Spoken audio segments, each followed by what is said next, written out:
I'm Matthew Martin, and the news is good. Tonight, what are we even doing here?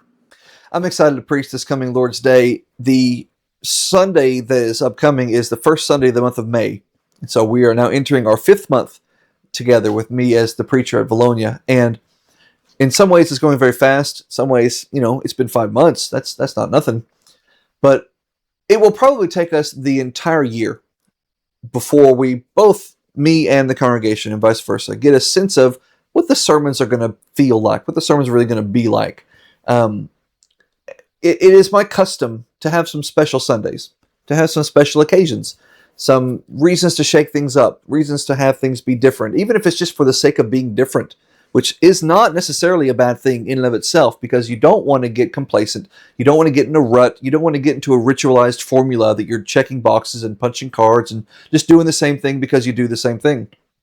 So every now and then, we'll shake up the formula a little bit. We're still going to worship in the New Testament pattern, but the order and the arrangement and the vibe might be a little bit different. So we've already had one of those things in that respect when we had the Day in the Word. We had extra scripture readings sprinkled in between some songs, so it felt different. The sermon was shorter to accommodate the extra scripture reading. We'll have other kind of special days like that in the future. But this Sunday, it's also different. For a different reason, I'm not going to tell you what. I have a full sermon, a full traditional 25 to 30 minute sermon or so. It's just going to be different, but I'm not going to tell you how. I will tell you what the sermon's about. The title of the sermon is, What Are We Even Doing Here? What are we even doing here? I think it's important and good every now and then for us to stop and reflect on why we are here on the first day of the week. Why we assemble. Why we come together. What are we here for? What are we not here for? What are we even doing here? Are we assembling out of some sense of obligation? Are we assembling because our parents are making us? Are we assembling because our spouse is making us? Are we assembling because we feel like just because God is making us? What are we here to do? What is our focus supposed to be on, and is it on those things? So that's what we're talking about this Sunday. The way I'm going to present that, hopefully, will get that point across, not only with the things that I say, but also with the way that we're going to do it a little bit differently. But I'm not going to tell you what. It's just something to think about. There will be a lot of scripture. It's going to, probably more scripture packed into this one sermon that I'll probably do the whole rest of the year. And I'm always using scripture, but it's one of those old school kind of sermons. So I'm looking forward to it. The original preacher of this sermon was a fellow by the name of Johnny Skaggs, who preached for a long time in Texas and probably other places too. But he got up one Sunday morning and he opened with, "What are we doing here?" And then he laid it out there. And someone was recording it, because this was back in an era when they didn't record sermons, but someone had a recording of it. It's old, like VHS. And I got a copy of it and I watched it and I was just enamored with it. People don't preach like that anymore. So I'm preaching a Johnny Skaggs sermon this coming Lord's Day. What are we even doing here? I think it's important. I think it's needed for all of us to hear from time to time. And I look forward to you hearing it this coming Sunday. See you then. God bless. It is Friday, May 1st, and it is the beginning of graduation month for a lot of people. Not everybody. I'm not graduating. But for a lot of people, this is the month in which they are going to end their high school life and in the fall begin a college life. Or for some, it's the end of their college life and they're going to begin a career life. And it's a period of stress for a lot of people. It's a time when they just don't know what they're going to do with themselves.